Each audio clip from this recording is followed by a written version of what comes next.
Bonjour à toutes et à tous les amis, bienvenue sur Contagion Comics et Vinyl. Nous voici aujourd'hui réunis. On va commenter le second opus de Death intitulé Léprosie. A tout de suite.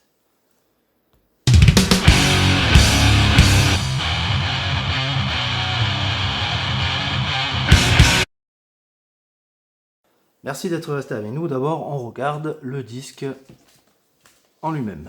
Hop, on enlève le disco bags.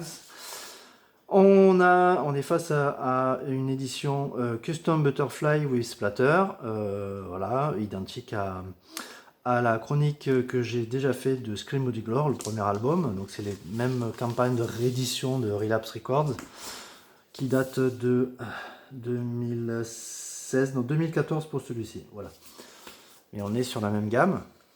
Donc je vous montre la pochette en grand.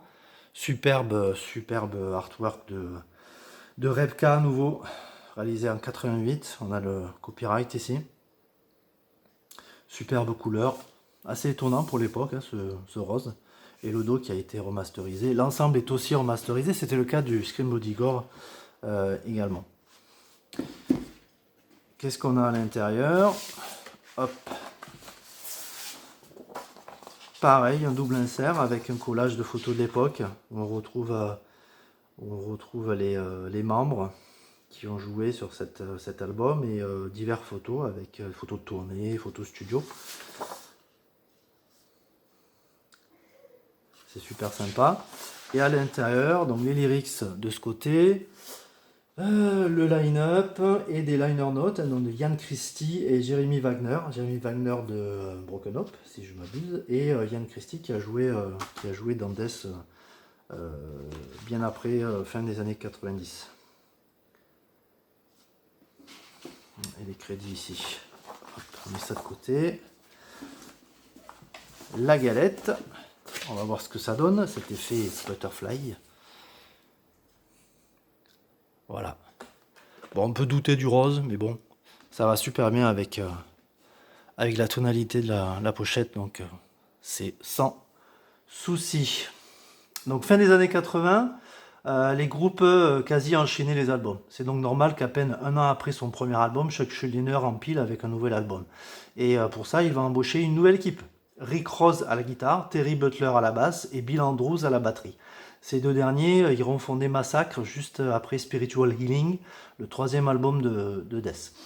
Ensuite, Terry Butler a officié au poste de bassiste dans Six Feet Under et actuellement dans Obituary.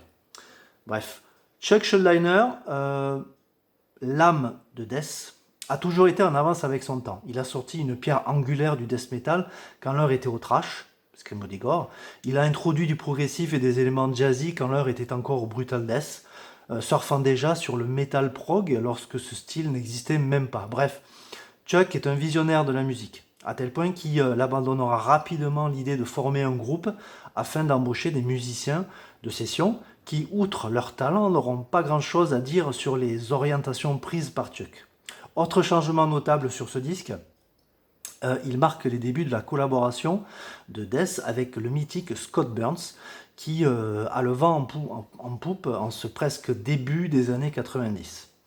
Et il signera la production d'un bon nombre d'albums de Death de cette époque.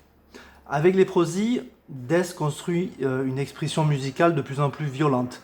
Pour y parvenir, Chuck et Rick composent des riffs énormes. La tension est forte au travers de l'album, le rythme est effréné et la voix de Chuck est toujours aussi géniale, de saleté et de rage.